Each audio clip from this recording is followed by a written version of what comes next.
안녕하세요. 다들 좋은 한 주 보내고 계신가요? 주식 투자를 하다 보면 어떤 주에는 마켓이 크게 올라서 마켓이 마치 회복되고 계속해서 주가가 오를 것 같은 느낌이 들었다가도 그 바로 다음 주에는 언제 그랬냐는 듯이 마켓이 크게 떨어져서 그동안의 수익이 마이너스가 되는 바람에 스트레스를 많이 받고 계신 경우가 많더라고요. 그런데 5년에서 10년 후에 저희가 2020년 코로나를 기점으로 2023년 마켓을 돌아본다면 분명히 지금 역사에 남을 만한 시기를 살고 있고 그만큼 마켓이 불안한 시기에 살고 있다는 생각이 듭니다. 다시 말해 지금 같은 마켓을 잘 견디고 이런 마켓을 통해서 많이 배운다면 새로운 부ll 마켓이 시작될 쯤에는 정말 큰 수익을 낼 수 있는 투자의 기회를 찾을 수 있지 않을까 진심으로 생각을 하고요. 저희 페이트리온 서비스 멤버들과도 그런 시기 혹은 그런 기회들을 놓치지 않도록 마켓과 차트에 대한 리서치를 하면서 나누고 있습니다. 지금처럼 불안한 마켓에서는 절대로 뉴스나 하이프 혹은 주위 사람들이 이런 주식에 투자해서 돈을 벌었다 같은 말을 듣고 투자를 해서는 안 된다고 생각을 합니다. 2021년과 같은 호황기 때는 그런 식으로 투자를 해도 분명히 수익이 났을 겁니다. 하지만 지금 같은 마켓에서는 상당히 조심하셔야 되고 buy the dip이나 누군가의 말만 듣고 리서치 없이 투자하신다면 정말 위험하지 않나 라는 생각이 듭니다. 저는 개인적으로 이런 시기에는 차트 분석이나 미디어에 발표되는 중요한 수치들의 성향을 꼼꼼하게 살펴보려고 하는데요. 이런 리서치 이외에도 투자를 오래 하시면서 여러 마켓 크래시를 견디시고 성공적으로 투자를 하신 분들의 인터뷰를 찾아보는 것이 큰 도움이 되더라고요. 그래서 오늘은 주식 투자를 하는 분이시라면 모를 수 없는 Berkshire Hathaway의 찰리 멍걸가 나눠주신 주식 투자에 대한 지혜와 전략들 그리고 투자할 주식들을 찾을 때 어떤 부분을 가장 중요하게 보고 투자 결정을 하시는지 등을 영상으로 만들어서 준비해 봤습니다. 아마도 오늘 영상을 끝까지 보고 나시면 투자라는 개념에 대한 인식이 바뀌지 않을까라는 생각이 들고요. 이분께서 눈여겨보시는 주식들의 특징을 듣고 나면 왜 이런 분들께서 주식 투자를 통해서 조 단위의 수익을 내게 되는지 알게 될 거라는 생각이 듭니다. 자, 그러면 디스크레이머만 듣고 영상 바로 보도록 하겠고요. 지금 시킹 알파에서 1년에 239불 하던 서비스를 189불로 할인하는 프로모션을 하고 있다고 하니 관심 있으신 분들께서는 아래 링크를 클릭하셔서 할인을 받으시기 바라겠고요. 시킹 알파의 퀀트 시스템을 창시한 분께서 시킹 알파 플랫폼을 사용해서 각 분야의 탑 주식들을 찾는 방법을 설명한 영상도 있으니 참고하시면 정말 큰 도움이 될 거라는 생각이 듭니다. 그리고 지금 같은 힘든 마켓의 하락으로 저평가가 되어서 기회라고 생각되어 매수하는 제 장기 투자들이나 차트 분석을 통해서 마켓의 상향 혹은 하향 트렌드를 기반으로 매도하는 단기 트레이드 그리고 이미 보유하고 있는 주식들을 단 한 주도 팔지 않고 프리미엄 수익을 내는 커버콜들도 나누고 있는데요. 제 서비스에 관심 있으신 분들께서는 아래 페이트리온 링크를 클릭하셔서 이 힘든 마켓을 함께 잘 견디고 헤쳐나갔으면 좋겠습니다.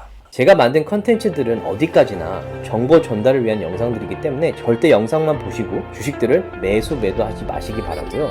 본인 스스로 반드시 리서치를 더 하신 다음에 판단을 내리시기 바라겠습니다. 자, 지금 많은 분들께서 높게 유지되고 있는 인플레이션 뿐만 아니라 많이 오르기도 했고 오랜 기간 높게 유지될 거라고 예상하는 금리에 대한 걱정도 많으실 겁니다. 거기다가 이 둘의 조합이 대대적인 해고나 리저널 뱅크들의 붕괴 그리고 결국 마켓 크래시를 가져오지 않을까라는 이야기들도 많은데요. 역사상 가장 심했던 마켓 크래시들을 여러 번 경험하신 찰리 멍걸 입장에서 2023년, 2024년 마켓을 어떻게 보시는지 한번 들어보도록 하겠습니다. What are the ramifications of moving away from a close to zero interest rate policy? So what do you do now that the interest rate environment is changing? Well, there's no question about the fact that as the interest rates have gone up, it's hostile to stock prices. They should go up. We couldn't have kept them forever at zero. And I just think it's just one more damn thing to adapt to in investment life is that there are headwinds and there are tailwinds. And one of the headwinds is inflation. And I think more inflation over the next 100 years is inevitable given the nature of politics in a democracy. So I think we'll have more inflation. If you think we might have on and off waves of inflation like we did prior to when Volcker stepped in at the Fed, in the 70s era. Of course it will happen some in the future. Yes, I think we'll have some of that in the future. Do you think we'll have it immediately, right now, with what Jay Powell's dealing with? I think I'm pretty good at long-run expectations, but I don't think I'm good at short-term wobbles.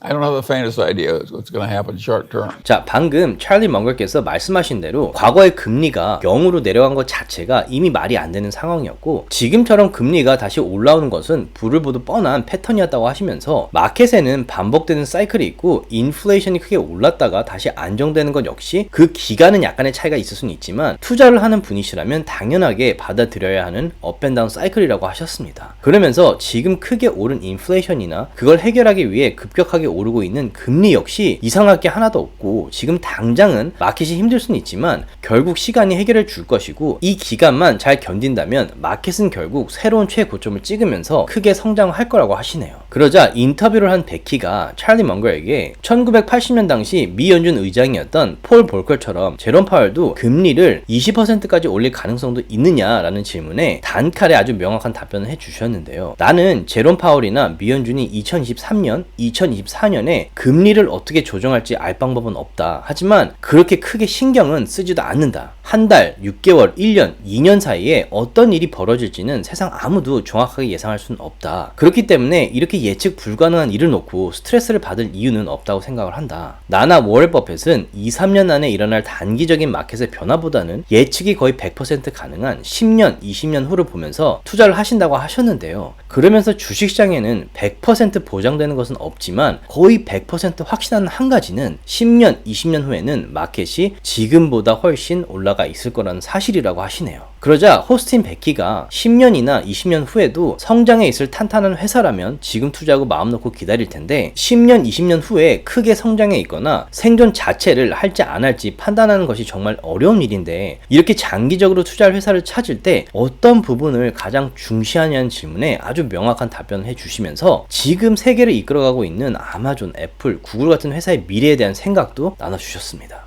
The business world is very much like the physical world, where all the animals die in the course of improving all the species so they can live in niches and so forth. All the animals die and eventually all the species die. That's the system. They're all on their way to dying is the answer. Imagine having Kodak die. It was one of the great trademarks of the world. There was nobody that didn't use film. They dominated film. They knew more about the chemistry of film than anybody else on earth. And of course, the whole damn business went to zero. And look at Xerox was once owned the world. It's just nothing compared to what it once was. So practically everything dies. None of the eminence lasts forever. You're evaluating a company for potential investment. What do you place the most emphasis on, the business or the management? And do you differ with Warren when it comes to what you place first? No, I don't. I think we're the same. I think we like the business great first. And then second, we want a great manager. But we have not made a huge success by investing on great managers who take over lousy businesses. That is not the way we rose.